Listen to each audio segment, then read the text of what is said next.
Right, today we look at this. I love it. When there's a device I intentionally ignore because I have low expectations and then it suddenly blows my mind. And that happened with the MeCool M8s Pro L, which is a very long name indeed. It costs 1/3 of what you would pay for the Nvidia Shield, which is considered to be the market leader at the moment.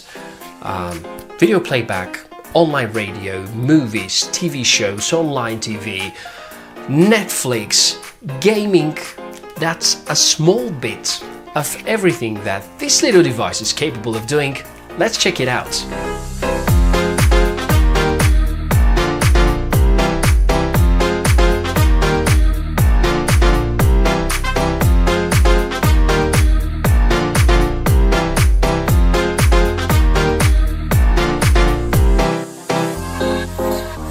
Before going any further, let me remind you about something important. We can generally divide TV boxes into categories: stock Android based and Android TV based.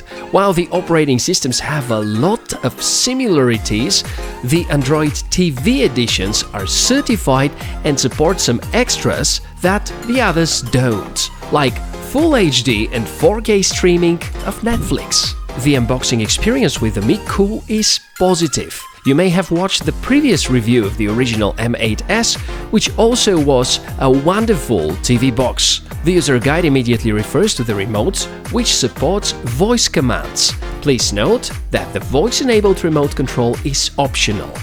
The M8s Pro L.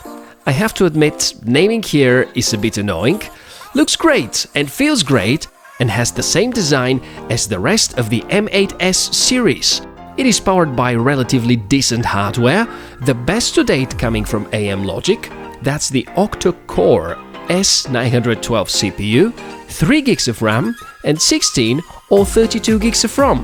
It also has a good video processor. Connectivity-wise, it is nothing too impressive, offering only AV out, LAN and HDMI ports, 2 USB ports and a microSD slot.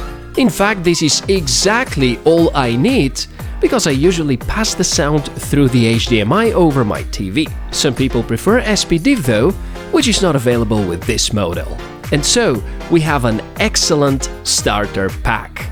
Let me switch now the scenery to software. This is where this device truly shines. Android TV has its own glamour, with convenient launcher and a lot of standardized options. I immediately explore the menus, the well-known Android features grouped in a way that is easy to access. And everything important is just a few clicks away. No bloatware, no lagging, no frame skipping. Looks like the software is well optimized. If you are a fan of Netflix, this is the right device for you. Among the few models that can stream videos in maximum resolution, the rest of the players that are not Android TV certified are able to play 480p only, which looks quite horrible on a big screen. Because Netflix uses Widevine certification to protect copyrighted content from recording, we need a device which has L1, like the M8s Pro L. Most of the Android TV boxes either have known or only L3, which allows SD quality. Another big surprise here was the launcher, and more precisely the fact you can replace it by a third party. I think this is the first TV box based on Android TV that I'm testing, and it actually supports Nova Launcher. When I was starting the review, I had two apparently wrong assumptions. First, that almost no apps will be compatible, and that the installation of those will be rather slow. How wrong was I? Even Antutu was running fine, scoring almost 47,000. Because Nvidia Shield was mentioned at the start, score there is above 70,000. Still, the difference is not that significant. I love the fact that there is pre-installed Aptoid, a Google Play alternative, which in some ways is even better than the original Store app, mostly because it doesn't spy on you and your habits and doesn't require hundreds of services to do its job. Here is some data from AIDA64. You can find more about the CPU frequency, sensor availability, even thermal info. Root is of course not in place, and note that if you root the box, you will lose the Widevine certification compliance, and let's face it, Google has changed Android so much that rooting has no longer the significance it used to.